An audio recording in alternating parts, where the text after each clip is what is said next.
성경은 원문을 기준으로 1.1획도 오류가 없는 하나님의 말씀입니다. 그러므로 요한계시록도 한 문장 한 단어도 하나님의 영감이 깃들여져 있는 것이 없으므로 오류 없는 하나님의 말씀입니다.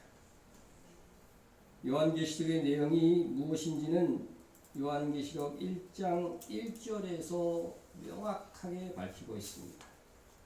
예수 그리스도의 계시라.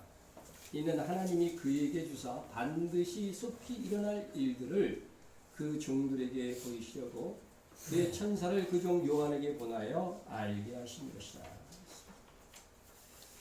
요한계시록의 내용은 예수님의 계시로서 반드시 속히 일어날 일들에 대한 예언입니다. 요한을 기준으로 인해서 과거에 있는 것으로 해석하면 이거는 이 1장 1절의 기준에서 벗어나게 되는 거죠. 그래서 그런데 이 1장 1절 반드시 속히 일어날 일들을 요 구절과 관련해서 1장 19절에서 이렇게 말하고 있습니다. 그러므로 네가 본 것과 지금 있는 일과 장차 될 일을 기록하라. 이건 세 가지로 나누어서 이야기합니다. 지금 요한이 환상 중에 보는 것이 있어요. 그리고 지금 있는 일은 뭐냐면은 계시록 2장 3장에서 그 일곱 교회의 상황들, 일어난 일들, 현재 일어나고 있는 일들을 지금 있는 일이라고 이야기한 것입니다. 그러므로 이걸 종합적으로 해석해 보면은요, 2장 3장에 기록된 이 일곱 교회에 대한 일들도 실상은 반드시 속히 일어날 일들에 대한 말씀으로 보아야 한다는 것입니다. 성경이 모순이 있을 수가 없죠. 1절에 분명히 앞으로 반드시 있을 일들에 대한 예언이라고 했기 때문에 요한이 본 것과 지금 현재 일곱 교회에서 일어나는 상황들도 장래에 있을 일들에 대한 예언이라고 하는 것입니다. 그래서 요한계시록 2장과 3장에 걸쳐있는 이 일곱 교회는 어느 시대나 있을 수 있는 교회의 유형입니다. 하지만 이 일곱 교회가 시계 방향으로 이렇게 위치하고 있는 것만 보아도 이는 시대별로 이어질 주된 교회의 유형들을 예언하고 있는 것입니다. 우리는 그렇게 또 배웠습니다. 그러므로 교회의 역사는 에베소 교회 시대, 서머나 교회 시대, 버가모 교회 시대, 두아디라 교회 시대, 사대 교회 시대, 빌라델비아 교회 시대, 그리고 라오디게아 교회 시대로 이어질 것이다 하는 것입니다. 지금은 어느 시대입니까? 지금은 라오디게아 시대. 그래서 마지막 시대라고 하는 거예요. 라오디게아 교회는 어떤 교회냐면 나는 부자라 부족한 것이 없다 하는 교회입니다. 우리 그렇습니까? 우리는 부자도 아니고 부족한 것도 있죠. 그러나 제가 말씀드린 것 같이 그 시대의 주도권을 가지고 주류를 이루는 교회들은 항상 이 라오디게아 교회 시대는 어떤 교회다? 대형 교회고 또 부자 교회가 될 것이라고 하는 것이죠. 그러나 주님은 그런 교회들을 향하여 뭐라고 했습니까? 너희의 실상은 가난하고 눈이 먼 상태다. 눈이 먼 상태다. 정말 바라볼 것을 바라보지 못하고 있다. 이렇게 말씀하셨죠. 그럼 우리 라오디게아 교회 시대를 우리 살고 있는데 우리 전 시대가 뭡니까? 빌라델비아 교회. 이 빌라델비아가는 미국에도 이름이 있죠. 필라델피아. 이게 빌라델비아예요. 자, 우리 이전 시대의 빌라델비아 교회가 가장 황금기예요. 보세요. 빌라델비아에서는 내가 내 앞에 열린 문을 두었을 때 능히 닫을 사람이 없으리라. 이게 빌라델비아에게 주신 말씀이에요. 하늘 문을 열어놓으셨다는 것은 뭐예요? 그 시대에 수많은 사람들이 구원을 얻고 천국으로 가게 될 것이다. 그런 의미 아닙니까? 그래서 이 시기에는요, 이전 1800년 동안 교회 시대를 통해서 구원된 사람들보다, 그때 전도와 선교된 사람들보다도 이 시대에 구원받은 사람이 더 많았을 정도로 폭발적인 교회의 부흥이 있었던 것입니다. 교회에 오래 다니신 분들이 웬만하면 들어서 보았을 법한 마틴 로이드 존스, 찰스 피니, 웨슬레, 스펄전, D.L. 무디 등 유명한 복음 전도자여 부흥사들이 다 이 시대의 사람들이었고, 이 시대에 우리나라에서도 평양 대부흥 운동이 일어나서 우리나라에도 유명한 주기철, 김익두, 이기풍, 길선주 이런 목사님들이 이 시대에 배출되어서 지금까지도 모본이 되어지고 있는 것입니다. 이 시대의 부흥을 발판 삼아 교회들은 부흥했고 대형 교회, 부자 교회들이 탄생하게 되었습니다. 교회가 성장하고 물질이 많아지는 것은 나쁜 것이 아닙니다. 그러나 이러한 성장과 부를 다음 세대에서 잘못 관리한 결과 세속화된 라오디기아 교회의 시대가 열리고 만 것입니다. 바로 세상 나라의 큰 성 바벨론의 은행인 사치와 치부, 부를 쌓는 이 치부의 교회가 물들어 버린 것입니다. 그래서 지금은 라오디아 교회의 시대입니다. 물론 이 시대에도요, 가난하고 진실된 교회가 없다는 것이 아니라고 했죠. 아니라고 했습니다. 하지만 대형 교회와 부자 교회들이 주를 이루고 이어질 것을 말씀하고 있는 것입니다. 교인이라고 이름하는 자들이 분위기 나는 예배와 편하게 신앙생활할 수 있는 대형 교회로 향합니다. 그리고 대형 부자 교회에 속하였음을 자부심을 가지고 있습니다. 그러나 주님께서는 그들이 오히려 가난한 자들이며 가련한 자들이라고 표현하셨습니다. 이렇게 예수님께서는 계시록 2장 3장에 기록된 요한 당시의 7 교회의 지금 있는 상황을 가지고 앞으로 이어질 교회의 역사 속에 순차적으로 등장할 교회의 유형들을 예언한 것입니다. 그리고 4장에서는 이제 요한계시록 4장에서는 요한이 열린 하늘문으로 하나님의 보좌가 있는 천상을 이렇게 좀 보게 되는 거죠. 열린 문으로 하늘로 쫙 올라가서 하나님의 보좌 앞에서 지금 어떤 일이 일어나고 있는가 하는 것을 보게 됩니다. 그리고 5장에는 하나님의 올라간 하늘문을 열고 하늘에 올라갔는데 하나님께서 오른손에 뭐를 들고 계셨냐면요, 바로 안팎으로 쓰인 7인으로 봉인된 두루마리를 보게 되는데, 이 두루마리를 읽기 위해 인을 뗄 자가 누구밖에 없다? 어린 양 예수님밖에 없다. 예수님께서 이 땅에 오실 것이기 때문에 예수님이 그것을 띌 때마다 이 세상에는 어떠한 일들이 일어나고 7개인이 다 띄어졌을 때 주님이 이 땅에 오시는 것이죠. 네. 자, 6장에서는 이제 6장부터는 7인이 하나씩 떼어지는데 이로부터 앞으로 있을 일들에 대한 예언이 되는 것입니다.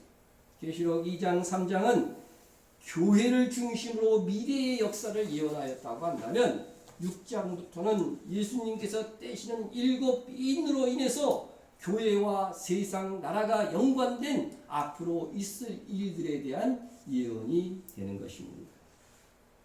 7인은 일곱 번째 인에서 7 나팔이 부러지고 7 나팔은 또 7번째 나팔에서 7 대적 재앙이 나오는 형식으로 기록되어져 있습니다. 이것은 이스라엘이 여리고성을 돌 때 매일 몇 바퀴씩 돌았어요? 한 바퀴씩 돌고 마지막 바퀴는 몇 번? 마지막 날은 7바퀴 도는 이런 형식들이 주로 요한계시록에도 예언되어져 있는 것입니다. 그런데 이렇게 교회와 세상 나라의 해악과 재앙을 가져오는 시작점은 예수님께서 첫 번째 인을 딱 뗄 때라고 해요. 첫째 인이 마지막 시대의 재앙을 가져오는 시작점입니다. 내가 봄에 어린 양이 7인 중에 하나를 떼시는데 이에 내가 보니 흰 말이 있는데 그 탄자가 활을 가졌고 면류관을 받고 나아가서 이기고 또 이기려고 하더라. 이 마지막 시대를 가져오는 시작이 되는 지점에서 화살이 없는 활, 활을 가지고 또 승리의 면류관을 가지고 승리의 면류관을 가지고 미리 이 면류관을 받아서 이기기도 전에 뭐 미리 면류관을 바꾸고서 이기고 또 이기려고 하는 이 흰말의 등장, 이것이 도대체 무엇을 예언하는 것일까? 이것이 모든 재앙의 시작점이라는 겁니다. 여기서 흰말을 탔다는 점에서 이분이 그리스도로 복음이 전 세계에 전파되는 것이라고 하시는 분들도 있기는 합니다. 그러나 이는 흰말을 타고 오실 그리스도를 흉내내는 것에 불과합니다. 제가 누차 말씀하시지만 마지막 시대의 분명한 특징 중에 하나는 이단과 거짓 교회와 거짓 선지자와 적그리스도는 모두 참 성도와 참 교회와 그리고 참 선지자와 진짜 그리스도를 흉내내면서 그보다 먼저 등장한다고 하는 것입니다.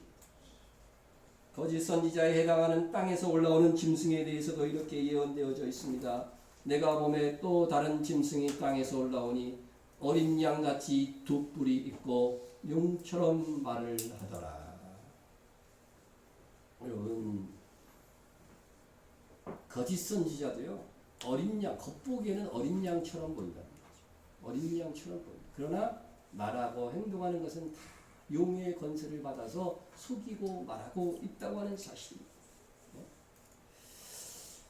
예수님은 공중 재림하실 때 구름을 타고 오시지만 지상 재림할 때는 무엇을 타고 오셔요? 흰말을 타고 오세요. 흰말. 흰말을 타고 오시고 내가 하늘에 열린 것을 보니 보라 백마하고 흰마가 틀린 말인가요? 똑같은 말. 왜 번역을 난 이렇게 했는지 이해가 안 된다는 거죠. 흰말이면 길간되게 흰말로 해야 되는데 어떤 데는 흰말 어떤 데는 백마로 했어. 백마와 그것을 탄 자가 있으니 그 이름은 충신과 진실이라. 누구예요? 예수님이시죠. 그가 공의로 심판하며 싸우더라. 하늘에 있는 군대들이 희고 깨끗한 세마포 옷을 입고 백마를 타고 그를 따르더라. 이때 하늘의 군대가 여러분이 되셔야 됩니다. 예수님은 백마 곧 흰말을 타고 오십니다. 그러므로 첫째 인을 뜰 때 등장하는 것이 누구이든 흰말을 타고 지상 재림한 마지막에 오실 예수님을 뭐예요? 흉내내는 거예요. 흉내내는 거예요. 그리고 그의 권세와 영광을 차지하려고 등장하는 존재라고 하는 사실입니다. 이는 교황을 가리키는 것으로 교황체제의 가톨릭 음료교회의 탄생을 예고하는 것입니다. 그런 면류관을 받습니다. 누구에게 면류관을 받느냐? 물론 사탄에게 받는 것이겠지만 실질적으로는 538년 동로마 제국의 저스티안은 교황이 성경에 있어 유일한 권위라고 선포해 주었습니다. 이때로부터 로마 교회의 수장이 교황이 되고 교회의 최고 감독이 되어서 이단자를 분별하고 처리할 수 있는 권한이 부여되기 시작했습니다. 그러니 교황의 권위는 하나님으로부터 온 것이 아닙니다. 하나님이 아닌, 하나님도 믿지 않는 세상 왕으로부터 면류관을 받고 이기려고 하는, 다시 말하면 전 세계 교회를 장악하고자 하는 로마 가톨릭 체제가 수립될 것을 예언한 것이 첫째 인입니다. 예수님께서는 공중 강림하실 때 승리자의 면류관인 스테파노스를 쓰고 오십니다. 반면 지상 재림할 때는 무엇이요? 왕관인 디아데마를 쓰고 오십니다. 또 내가 하늘에 열린 것을 보니 보라 백마와 그것을 탄 자가 있으니 그 머리에는 많은 관들이 있고, 우리 한글 성경에는 나오지 않지만 이 많은 관들은 디아데마입니다. 나는 이 번역이 너무 마음에 안 듭니다. 많은 왕관들이라고 해야 됩니다. 많은 왕관들을 쓰고 주님께서 오시는 것입니다. 그때에 이긴 성도들이 왕노릇하게 될 것이고 예수님은 만왕의 왕이 되는 것입니다. 그래서 이 많은 왕관은 누구에게 씌워줄 거예요? 왕이 되어 다스릴 자들에게 씌워주시는 것입니다. 그러나 그 이전에 바다에서 올라오는 짐승인 적그리스도는 그리스도께서 쓰고 오실 왕관 디아데마를 먼저 쓰고 등장하는 존재다 말씀하고 있습니다. 보세요. 지금 19장 말씀을 드렸는데 훨씬 전인 13장에서 내가 보니 바다에서 한 짐승이 나오는데 이 짐승이 적그리스도죠. 뿔이 열이요 머리가 일곱이라 그 뿔에는 뭐가 있습니까? 열 왕관이 있고 디아데마입니다. 원어로 보면 디아데마. 바다에서 나오는 짐승 곧 적그리스도는 예수님께서 만왕의 왕으로 오시기 전에 세상 나라의 열불 곧 열왕 위에 만왕의 왕이 되고자 할 것입니다. 이렇게 적그리스도는 예수님 이전에 오는 예수님을 흉내내고 예수님의 영광을 가로채기려고 하는 거짓 적그리스도입니다. 거짓 그리스도입니다. 그러나 예수님께서 지상 재림하시기 전 공중 강림하실 때에는 이 디아데마라고 하는 왕관을 쓰고 오는 것이 아니라 승리자들에게 주는 스테파노스를 쓰고 오십니다. 또 내가 보니 흰 구름이 있고 구름 위에 인자와 같은 이가 앉으셨는데, 이런 백마 타고 올 때는 지상 재림이에요, 그죠? 공중 강림 때는 뭐예요? 구름 위에 계시는 거예요. 내려오시지 않습니다. 구름 위에 인자 같은 이가 앉으셨는데 그 머리에는 금멸관, 이게 원어에서는 스테파노스입니다. 금 스테파노스가 있고 그 손에는 예리한 낫을 가졌더라. 왜 예리한 낫을 가졌어요? 추수하기 위하여. 이 추수가 바로 뭐야? 휴거 사건이에요. 마태복음에서도 예수님이 말씀하셨죠. 자, 우리가 예수님이 공중 강림하시는 때와 지상 재림할 때를 구분하는 방법 중에 하나가 예수님께서 머리에 쓰신 면류관이 무엇인가 보면 안다고 하는 것입니다. 공중 강림하실 때는 상급을 상징하는 이긴 자들에게 주는 스테파노스, 지상 재림하실 때에는 이긴 자들로 하여금 천년 왕국으로부터 왕노릇하기 위해서 왕관을 씌워 주시는 것입니다. 이것을 꼭 구분할 줄 알아야 됩니다. 예수님께서 왜 왕관을 쓰고 지상 재림하시기 전에 공중 강림하시며 스테파노스라고 하는 승리자의 관을, 즉 이긴 자들이 쓰는 관을 쓰고 오시느냐? 이는 이때에 이긴 자들의 부활과 휴거가 있을 것이기 때문입니다. 교회 안 다니는 사람은 이기는 자가 또 말이 좀 이상해 이렇게 얘기하지만 승리자 이렇게 표현하면 됩니다. 그런데 요한계시록 2장과 3장을 여러분이 읽어보시면 일곱 교회에게 공의하시는 말씀이 있어요. 이기는 자에게는, 그죠? 이기는 자에게라는 말이 꼭 있어요. 거의 마지막에 항상. 이기는 자들에게는 이러이러한 상급의 약속들이 주어지고 있다고 하는 거예요. 그러니까 어느 시대나 어느 시대의 교회에서나 그 시대에 성숙한 신자, 이기는 성도가 있다는 거예요. 그들은 공중 강림하실 때에 천년 왕국에서 왕노릇하기 위해서 부활하는 겁니다. 그때 아무나 다 부활하는 게 아니에요, 여러분. 그때 천년 왕국에서 왕노릇할 자들만 부활하는 겁니다. 땅에 있는 성도 중에서도 누구? 이기는 자에 속하는 성숙한 성도들만 휴거될 것입니다. 여러분은 지금 우리 시대에 이기는 자에 해당한다고 생각하십니까? 한 명쯤은 아멘 할 줄 알았는데, 세상에서 하나님의 말씀대로 살고 있습니까? 세상의 가치관에 물들지 않고 당당히 믿음으로 이기며 살고 있습니까? 항상 주일에 힘쓰고 있습니까? 주일이 여러분의 일주일 중에 가장 즐겁고 구별된 날입니까? 이기는 자는 전체 성도 중에 과연 몇 프로나 될까? 혼자서 생각을 해봤어요. 왕노릇할 신자니까 상위 1%일까? 5%일까? 크게 보아 10% 정도 아닐까? 성경에 11조가 있으니까 아마 10% 정도 될 거다. 그렇게 생각을 해봤습니다. 그러나 이는 단정할 수 없습니다. 단 성경에서 분명한 것은 순교자들은 확실하게 무조건 이기는 자에 속합니다. 저 순교할 수 있는 지역으로 가야 됩니다.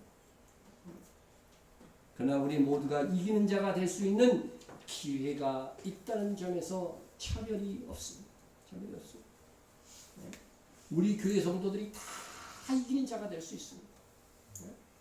주님 공중 강림하실 때 우리 교회에 속한 성도는 다 왕노릇할 성도들로 부활하거나 휴거되기를 정말로 원합니다.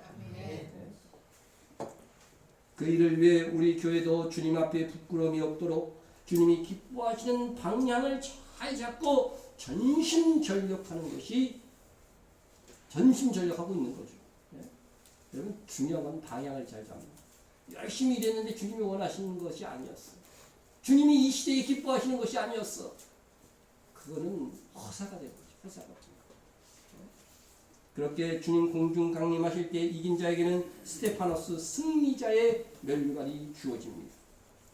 그런데 첫째 인을 뗄 때에 교회의 주인 되신 예수님 대신 세계 교회를 정복하여 교회의 주인이 되고자 하는 이 교황이 이 스테파노스 면류관을 쓰고 먼저 등장할 것이라고 하는 이야기입니다.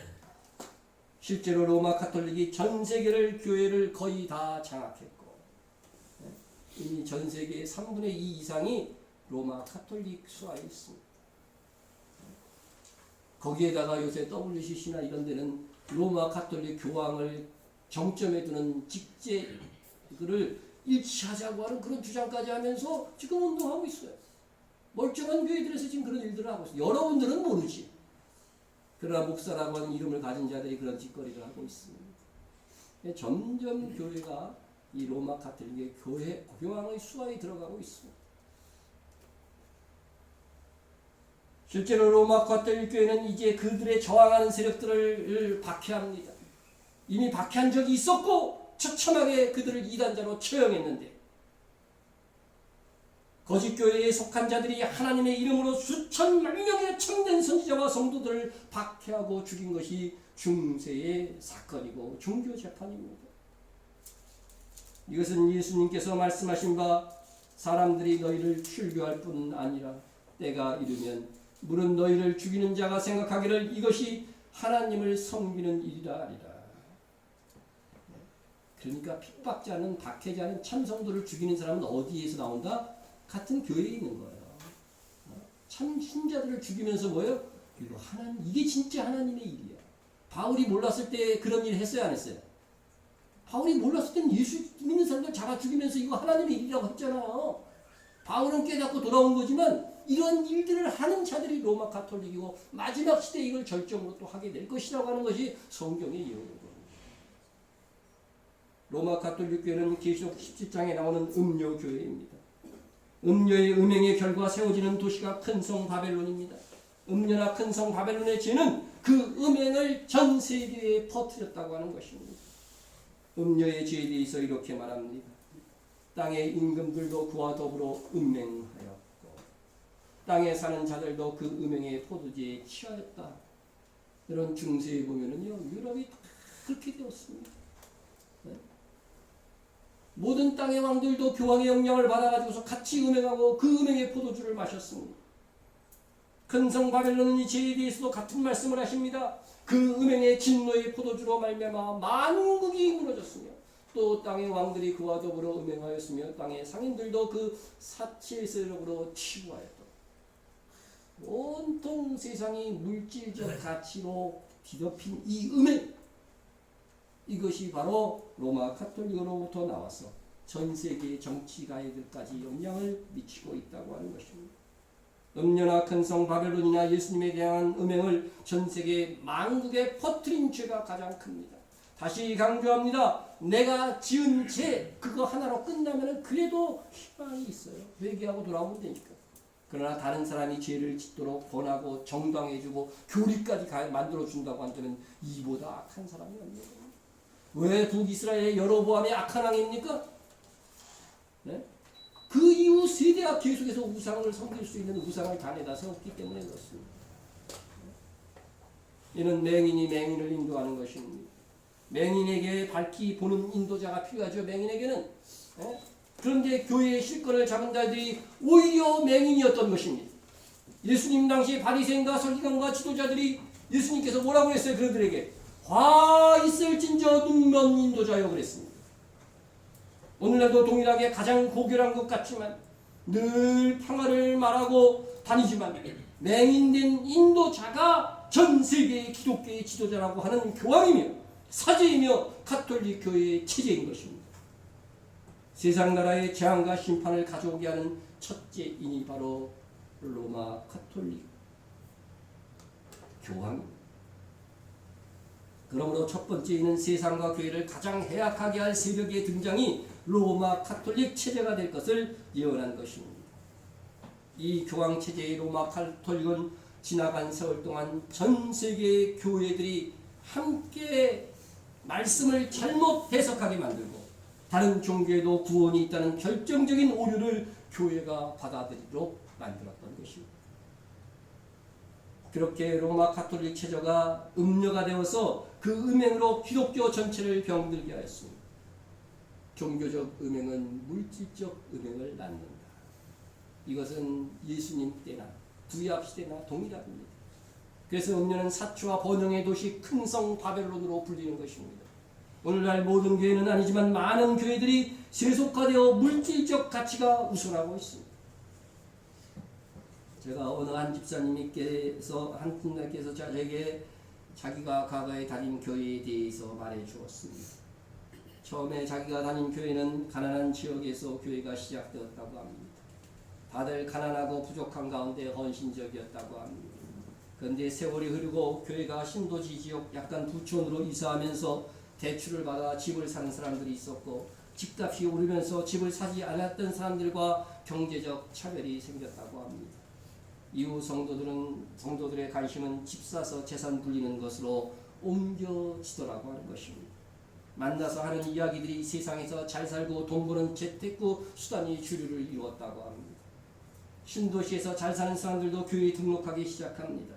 그러면서 구역이 편성되고 셀이 조직되는 데 보니까 대기업 다니는 사람은 대기업 다니는 사람들끼리, 중소기업 다니는 사람은 중소기업 다니는 사람들끼리, 크고 좋은 아파트 사는 사람들끼리, 공무원은 공무원끼리, 빈곤한 집들은 또 그들끼리 그렇게 편성되고 나누어진 그 계층 간에는 서로 인사도 잘 하지 않고 거의 교제가 없는 상태로 교회가 유지되더라고 하는 것입니다.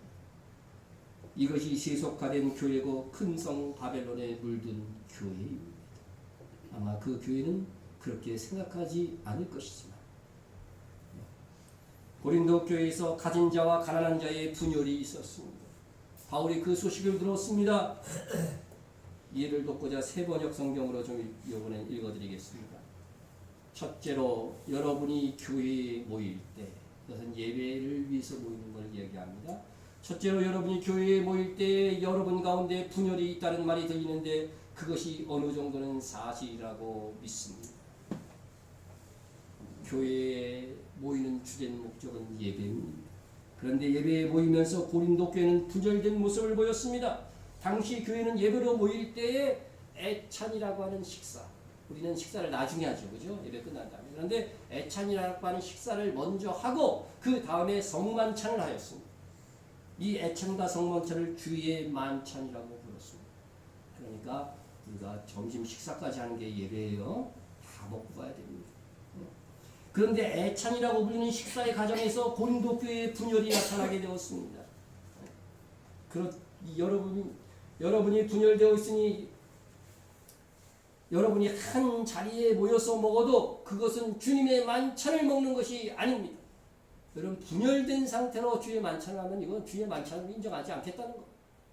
먹을 때 사람마다 제각각 자기 저녁을 먹음으로 어떤 사람은 배가 고프고 어떤 사람은 술에 취합니다. 이게 뭐냐면요, 당시 교회 신자는 만찬을 하기 위하여서 각각 집에서 만들어서 음식을 가지고 옵니다. 교회에 가지고 와서 함께 애찬을 먹었습니다. 우리 교회도 그렇게 하고 있습니다. 그런데 시간이 흐르면서 부자들이 자기들이 가져온 맛난 음식이 가난한 사람들의 배를 채워주는 것들을 배가 아픈 거야. 아까운 겁니다. 이 가난한 사람은 아무것도 못 해오거든요. 그래야 언제부터인지 부자 신자들은 자기가 가져온 음식을 가져와서 자기와 자기 가족만 먹는 거야. 그것도 일찍 와서 먼저 먹어버리네. 심지어 예배드리고 와서 배불리 먹고서 그들은 많이 해올 수 있는 능력이 있으니까. 심지어 포도주를 많이 마셔서 취하기까지. 이미 성만찬을 성찬식 하기 전에 이미 취해 있어. 그런데 종의 신분에 있는 신자는 가난하여 음식을 만들어 오지 못합니다. 그러니 먹을 것이 없어 그 애찬의 시간에 오히려 배가 고픕니다. 그러면 뭐라도 좀 줘야지 주는 자가 없는 겁니다. 그러면 이것은 주의 만찬이 아니라 그냥 집에서 먹는 일반 식사와 다를 바 없고 오히려 그보다 못한 것입니다. 이에 바울은 고린도 교회 부자 신자들을 징책합니다. 여러분에게 먹고 마실 집이 없습니까?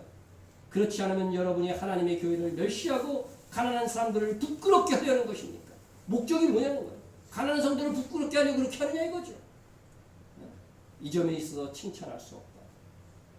바울은 그렇게 말했습니다. 교회에서는 어떤 이유로도 차별이 있으면 안 됩니다. 그것은 하나님의 교회를 멸시하는 행위입니다. 교회에서는 강한 자가 약한 자를, 부한 자가 가난한 자를, 배운 자가 배우지 못한 자를, 건강한 자가 약한 자를 배려하고 베풀어야 합니다. 그것이 주의 만찬고 성도의 교제이며 심지어 진정한 예배라고 말하고 있습니다. 그런데 교회에서 부자들끼리만 어울리고 대기업 다니는 사람은 대기업 다니는 사람끼리 셀이 되고 공무원은 공무원끼리 중소기업은 중소기업 다니는 사람끼리 혹은 특정 지역 사람들끼리만 어울린다면 그것은 이미 성경이 말하는 운명에 자기도 모르게 물들어 버린 것입니다. 초대교회는 신학자들의 말에 의하면 한 원래 3분의 2 정도가 종들, 노예들이었다고 합니다. 그들이 주인과 함께 교회에 옵니다. 주인이 안 오는데 노예가 따라오기 힘들죠. 네? 주인과 함께 교회 나오는데 교회에서는 뭐라고 불러줘요? 이 노예들을 노예야 이렇게 불러줍니까? 뭐라고 불렀어요? 성경에 보니까 똑같은 형제요 자매로 불러준 것입니다. 차별이 없었습니다. 사회적 지위가 교회에서 그대로 적용되면 안 되는 것이었고 사도와 교회와 지도자들은 그렇게 가르쳤습니다. 그런데 고린도 교회가 그렇지 못했기 때문에 사도는 그들을 칭찬할 수 없다고 하였고 그것은 예배로 모였지만 예배도 주의 만찬도 아니라고 한 것입니다. 이렇게 연약한 자들을 돌보고 섬겨주는 것 없이 모인 교회와 예배는 하나님께 예배드린 것으로 인정되지 못합니다. 우리 교회가 좋은 교회가 되려면 다양한 사람들이 그리고 많은 차이가 있는 사람들끼리도 서로를 존중하며 섬겨주는 교회가 되어야 합니다. 그렇게 되려면 더 가진 자들이, 더 오래된 신자들이 겸손해져야 합니다. 낮아져야만 합니다. 그것이 큰 음료에 물들지 않는 것이고 큰 성 바벨론의 음용에 물들지 않는 것입니다. 돈과 강함이 추앙받는 것이 세상입니다. 정치가 중에 국회의원 중에 1월 1일 날 가보면 그 집이 될 집인지 안 될 집인지 안다고 하는 것입니다. 그 집이 세력이 있는 집인지 없는 집인지 알아요. 그날 사람들이 막 들끓되면은요, 그 집은 여기에 권력이 모여 있구나 그렇게 판단한다는 말을 실제 제가 들었습니다. 세상에는 권력 있고 힘 있는 사람 곁에 많은 사람들이 몰려듭니다. 그런데 교회는 반대가 되어야 됩니다. 권력 있고 힘 있는 사람이 가난하고 늙고 연약한 사람들에게 다가서는 것이어야 합니다. 예수님처럼 온유하고 겸손한 마음이 되어야 합니다. 그렇지 않다면 자기도 모르게 세상의 법칙이 적용하는 세속과 곧 큰 성 바벨론이 퍼뜨린 음행에 물들어 버립니다. 여러분 개구리탕 이야기 잘 아실 것입니다. 개구리가 뜨거운 물에 집어넣으면 어떻게 됩니까? 반사신경으로 놀라 푸득 튀어나옵니다. 그러나 서서히 가열하면은 시원하다, 사우나탕이구나 하면서 뜨거워지는 것을 의식하지 못한 채 거기서 삶아져 죽습니다. 마귀는 교회의 큰 성 바벨론의 힘과 부와 물질주의 음행을 퍼뜨리는 과정에서 조금씩 교인들에게도 의식하지 못하게 온도를 높여서 오늘날 교회들이 자기들이 세속화 되었는지도 모르게 만들어 버렸습니다. 여러분 나부터 뒤돌아보고 깨어서 나와야 하는 것입니다. 병들어 있는 나를 발견해야 됩니다. 교회에서 부의 가치로 판단하는 이 음행에 물든 사람이 주려고 한다면 바울은 뭐라고 얘기했냐면 거기서 나와 거룩하게 분리되는 신자들이 있어야 한다는 것입니다. 그래서 이렇게 말씀했습니다. 하기야 여러분 가운데서 바르게 사는 사람들이 환히 드러나려면 여러분 가운데 파당도 있어야 할 것입니다. 바울은요 고린도 교회가 파당 있는 것을 굉장히 비판했어요. 그런데 여기서는 또 거꾸로 말하고 있어요. 파당이 있어야 됩니다. 파당이 있어야 됩니다. 기득권과 물질주의 차별이 난무하여도 그러려니 하며 그대로 두면 안 된다고 하는 것입니다. 이것은 잘못된 것이라고 말할 수 있는 사람이 있어야 건강하고 바른 교회가 된다는 것입니다. 우리는 먼저 스스로 내가 누구를 차별하고 무시한 적이 없는지를 살펴보아야 합니다. 자기도 모르게 그럴 수 있습니다. 저도 반성합니다. 주께서 이 부와 강한 것이 군림하는 세상의 논리가 교회로 들어오는 것을 음행이라고 하였다면 우리는 모두를 차별 없이 대할 뿐만 아니라 오히려 약한 처지에 있는 성도를 섬기는 거룩한 무리에 속하는 편당이 되어야 합니다.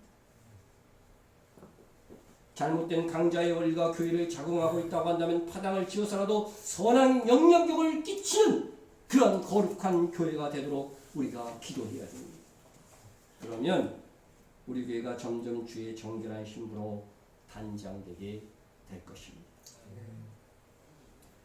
로마 가톨릭이 음녀의 교회는 1500년의 세월을 지내오면서 이제 성경이 예언한 마지막 시대에 할 일을 할 것입니다. 이미 이 음녀의 교회는 많은 참 성도들을 피 흘린 경험이 있다고 했습니다. 그들은 이 마지막 때에 지금까지 없었던 극렬함으로 참 교회와 성도들을 박해할 것인데 적그리스도의 권세를 등에 업고 그렇게 할 것입니다. 내가 보니 여자가 붉은빛 짐승을 탔는데 이 짐승의 몸에 하나님을 모독하는 이름들이 가득하고 7머리와 10뿔이 있으며 음녀는 7머리 10뿔 짐승을 타고 있습니다. 10뿔 짐승은 누구인가? 세상 끝에 나타날 적그리스도의 제국 정치 체제를 말한다고 했습니다.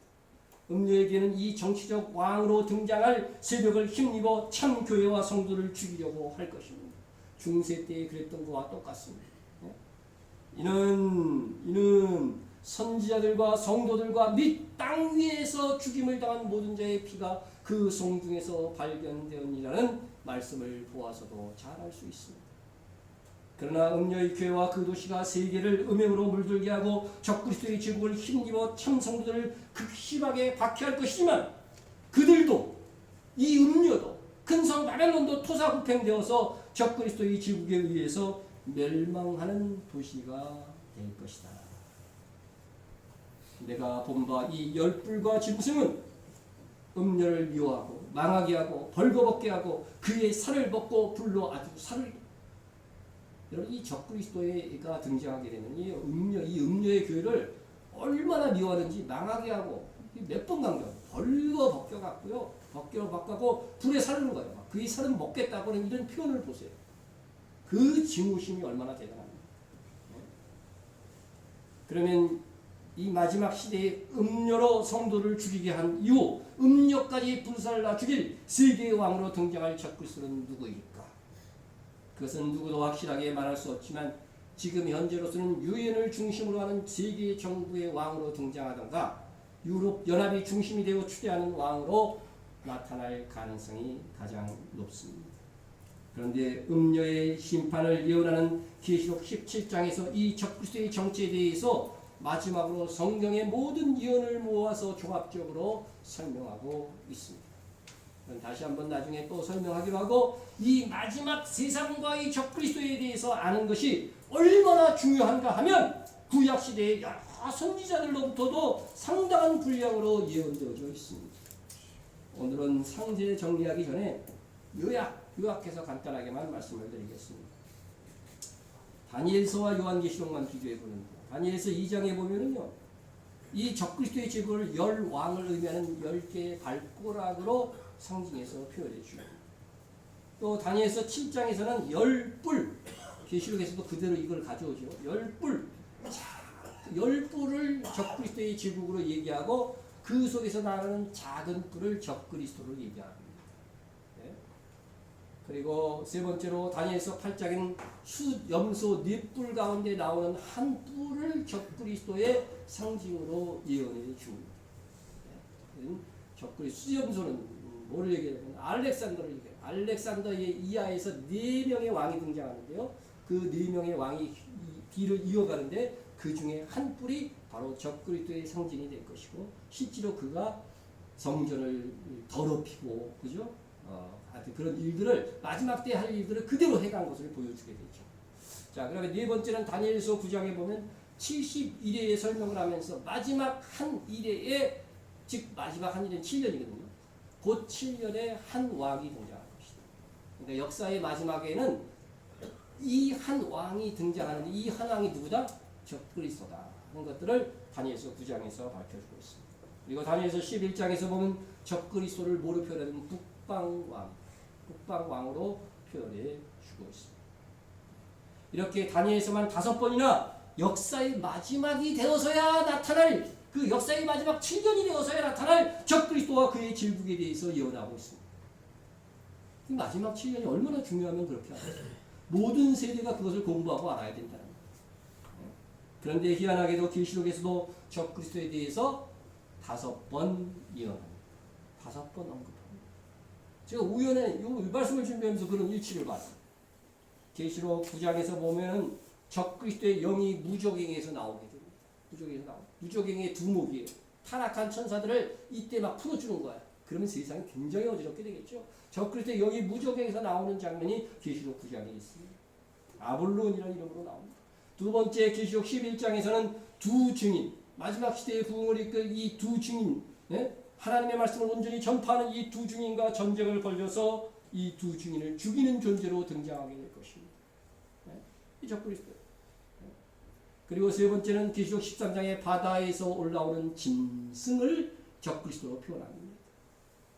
그는 용의 권세를 받은 자라고 표현하고 있습니다. 그리고 네 번째 17장에서 음녀와 연합하여 참교회와 성도를 죽이는 존재. 일곱 머리 열불 짐승으로 등장합니다. 그리고 다섯 번째로 19장에서는 백마를 타고 재림하시는 주님과 그의 군대들, 하늘의 군대들, 끝까지 전쟁을 벌이다 끝내 유황불 못에 던져지는 장면으로 그려지게 되는 것입니다. 마지막 시대의 성도를 학살하고 재림하시는 주님과 정면 충돌할 정도로 이제는 그 악함이 극렬할 것이기에 이렇게 오래전부터 성경이 예언하고 계시록에서도 여러 번 반복하여 예언하고 있는 것입니다. 그런데 우리 세대가 이자를 볼 세대가 아닐까 하는 것입니다. 이 적그리스도는 성도들을 박해할 권한과 권수와 힘을 음료 교회에 줄 것입니다. 그리하여 음료는 성도들과 또 복음을 전하는 자들에게 직무심을 가지고 죽이려고 할 것인데, 어떤 직무심을 이 사탄이 불어넣어 주느냐 하면은, 또 내가 보면 이 여자가 성도들의 피와 예수의 증인들의 피에 취한다. 사실 성도의 피하면 다 속하는 거죠. 그런데 예수의 증인들의 피, 이거 특별히 복음을 전하는 자들에게 정말 이 죽음을 주는 거죠. 피에 취하지. 내가 그 여자를 보고 놀랍게 여기고 크게 놀랍게 여기니. 여러분, 역사의 마지막 3년 반 동안 42달이라고 기록되어 있죠. 42달 동안 이전에 없었던 가장 극심한 박해가 있을 것입니다. 이 음녀가 성도들과 예수의 증인들의 피에 취했다는 표현을 보면요, 정말 얼마나 성도들을 죽이는 이 일에 혈안이 될 것인가. 로마 가톨릭 교인들은 가능한 가까이 하지 마세요. 우리는 우리 시대에 이런 일이 생긴다면 어떻게 해야 될 것인가? 어떻게 해야 되겠습니까? 우리 시대에 이러한 그 정말 극렬한 박해가 생긴다면 어떻게 해야 될 것 같아요? 여러분의 반응이 어떻게 됩니까? 기뻐하고 즐거워해야 됩니다. 왜 기뻐하고 즐거워해야 될까요?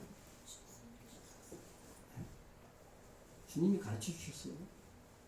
나로 말미암아 너희를 욕하고 박해하고 거짓으로 너희를 거슬러 모든 악한 말을 할 때는 너희에게 뭐가 있어요?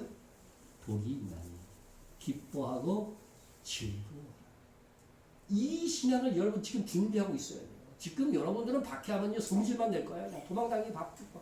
그런데 기뻐하고 즐거워할 정도의 영성이 돼야 어떤 성도라? 이기는 자가 되는 겁니다. 이기는 자. 성경에 보면은요, 요한계시록에 특히 이기는 자는 뭐예요? 목숨을 버리는 자. 기뻐하고 즐거워. 뭐가 있기 때문에? 하늘에서 너희 상이 크기 때문에. 이렇게 주님이 말씀해 주셨습니다. 여러분 하늘에서 확실한 상을 취할 기회가 주어지면요 기뻐하고 즐거워해야 되는 것이 영원한 세상을 믿는 사람들의 신앙의 태도라고 하는 거예요. 이렇게 정치적인 왕과 타락한 기독교회가 합하여 천성들을 죽이는 것이 주님 오시기 직전의 상황입니다. 이 타락한 기독교 음녀의 교회는 이렇게 극렬하게 성도들의 피에 취하여 모든 성도들을 죽이는 것이 유일한 목표인 그냥 미칠 듯이 날뛸 것입니다. 그러나 이 음녀의 교회와 도시는 오히려 하나님이 아닌 열불 제국과 그의 제국의 왕 적그리스도에 의해서 불살라질 것이라고 했습니다. 다시 말씀드립니다. 내가 본 바 이 열불과 짐승은 음료를 미워하고 망하게 하고 벌거벗게 하고 그의 살을 먹고 불로 살리라. 음료의 교회와 도시가 멸망하는 상세한 내용이 바로 계시록 18장입니다. 하나님께서는 적그리스도를 이용해 음료의 교회와 그 도시를 심판하는 도구로 활용하시는 것입니다. 여러분 EEJ라는 말이 있어요. 그죠? EEJ. EEJ가 무슨 뜻? 오랑캐를 이용하여 다른 오랑캐를 치는 작전을 EEJ라고 합니다. 그런데 하나님께서 이 방법을 사용하시는 거예요. 하나님께서 적그리스도를 멸망시키기 전에 그를 이용해서 먼저 음료의 교회와 그의 도시 큰 성 바벨론을 치시는 것입니다. 그리고 결국은 마지막에 적그리스도 치시는 것입니다. 그를 충동시켜 세상 나라를 심판받도록 하시고 성도들을 박해하게 하여 성도들로 하여금 왕노릇하게 하는 상급을 받게 하고 결국은 그도 멸망받게 되는 것입니다. 그러니까 적그리스도의 역할은 뭐냐면요. 그리스도를 대적하는 것 같지만요. 하나님의 뜻을 이루는 거예요. 어떤 뜻? 음료를 심판하는 뜻. 그리고 또 하나는 뭐예요?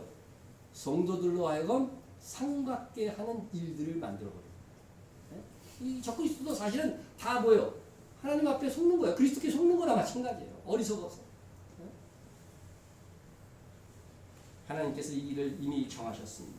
적그리스도의 멸망은 정해진 것이고 예수님께서도 생전에 뭐라고 그랬어요? 이 적그리스도를 뭐라고 표현했냐면 멸망하는 자, 멸망의 아들이라고 했어요. 자, 내가 본 짐승은 전에 있었다가 지금은 없으나 장차 무저행으로부터 올라와 멸망으로 들어갈 자니 멸망으로 들어가죠. 전에 있었다가 지금 없어진 짐승은 8째 왕이니 7 중에 속한 자라 그가 멸망으로 들어가. 그런 멸망의 아들이다. 멸망받을 자. 모든 이 세계의 멸망받을 자의 대표가 누구예요? 적그리스도가 될 것이다. 그 적그리스도의 영이 될 것이다. 성경이 이렇게 말씀하고 있는 것입니다. 우리가 마지막으로 여기서 받아야 될 교훈이 있습니다. 악한 것이 세상 것이 아무리 강하고 번성하는 것 같아 보여도 그것은 결국 멸망할 자들이라고 하는 것입니다. 시편 37편에서 악을 행하는 자들 때문에 불평하지 말며 불의를 행하는 자들 때문에 시기하지 말자. 여러분 왜 악을 행하는 자들의 번성이나 잘됨을 보고서 시기하거나 불평하지 말아야 합니까? 왜 하나님께서는 악을 행하는 자들의 잘됨을 보고 우리가 막 불평하고 시기하는 것을 싫어하시는 것입니까? 네? 여러분이 세상 사람들의 재벌을 보고 아 부럽다 이러면은요 하나님이 좋아해요 싫어하셔요? 싫어하신다는 거예요. 부러워하지도 말고 불평하지도 말라는 겁니다. 이유가 뭐냐? 다음 절에서 그 이유를 적어 놓으셨습니다. 그들은 풀과 같이 속기 배임을 당할 것이고 푸른 채소같이 쇠잔할 것이며 악인들 불의를 행하는 자들 그들의 생애가 제법 긴 것 같이 생각될지 모르지만 이 영원한 세계에 비하면 너무나도 짧은 시간인 것입니다. 성경은 우리의 생애를요 잠시 잠깐이라고 했어요. 들의 풀과 같다고 해서 인생입니다. 그들은 속기 배임을 당하고 쇠잔하게 될 것입니다. 그들의 멸망, 그들은 멸망이 확정된 자들인데 그들을 부러워하고 그들의 세상에서의 잘됨을 보고 불평하고 시기한다면 이는 도대체 믿음의 태도가 아니라고 하는 것입니다.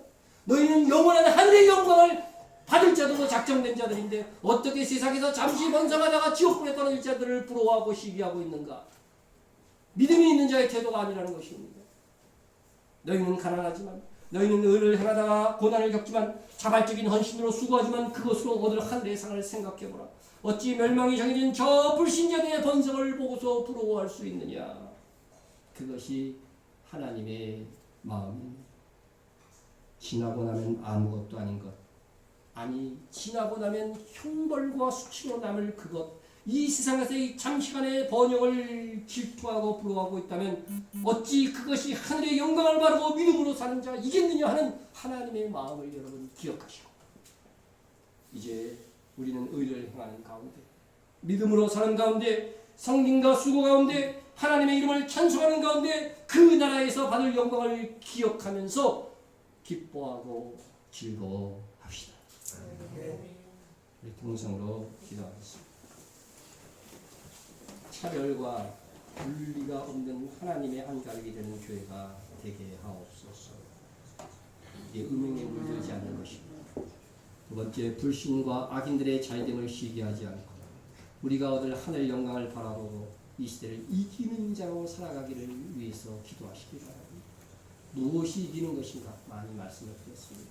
이스라엘의 회복과 우리의 선교 사역을 위해서 기도해 주시고, 또 우리가 정말 단독 파송한 우리 홍혜경 임수영 선교사가 말라리아에 걸렸다고 합니다. 위에서 여러분 잘 회복될 수 있도록 위해서 기도해 주시고, 여러분 제가 아프리카에서 말라리아 때문에 선교 사역을 못하고 돌아오셔서 치유받는 분들을 전에 본 적이 있습니다. 이게 약한 우리의 독감 이런 수준이 아닙니다. 말라리아는. 그래서 여러분들이 이 회복을 위해서 잘 기도해 주시고요. 하나님께서 감당할 수 있으니까 주신 거라고 생각합니다. 하은이는 감당할 수 없으니까 하은이만 안 걸렸다고 그러더라고요. 자, 우리 위해서 그것을 위해서 오늘 특별히 좀 기도합시다. 밖에 속에 있는 성도들을 위해, 나라를 위해서, 교회와 목회자와 성도 간의 중보를 위해서 기도하겠습니다. 통성으로 기도합니다. 사랑의 하나님 아버지 감사합니다. 아버지 하나님, 바벨론의 음행이 우리 교회 안에 물들지 못하게 하여 주시옵소서. 이리끼리 어울리고 강자의 논리가 적용되는 그런 교회가 되지 않게 하여 주시기를 간절히 기도합니다. 차별과 분리가 없는 하나님의 한 가족이 되는 교회가 되게 하여 주시옵소서. 아버지, 불신과 악인의 잘됨을 시기하지 않고 아버지, 우리가 오늘 하늘의 영광을 바라보고 아버지의 이기는 자를 살아갈 수 있도록 주시옵소서. 참으로 이 땅에서 이기는 자 되어서 주님 공중 강림하실 때에 구하라고 하시고 오는 자 되어 수 있도록 이 교회 성도들을 채워주시옵소서. 이스라엘의 복되기를 바랍니다. 그 땅의 아버지 고구의 전파도 주님이 오심으로 완전히 회복되는 이스라엘을 되게 주옵소서. 우리가 선교사역을 감당하고 있습니다. 각각의 아버지 선교지마다 하나님 함께하여 주시고 주의 역사를 채워주시옵소서. 많은 아버지 선교지가 되게 주시옵소서. 하나님 함께하여 주시기를 간절히 기도합니다. 아버지 하나님, 우리 임수영 홍익영 선교사를 사랑해 주시옵소서. 아버지, 말라리아가 중동에 오셨사옵니다. 아버지 하나님께서 회복되게 도와주시고 완치되게 하여 주시고 계속해서 하나님의 귀한 사역을 이어갈 수 있도록 주께서 함께하여 주시고 역사하여 주시기를 간절히 원하옵나이다. 주여 역사하시고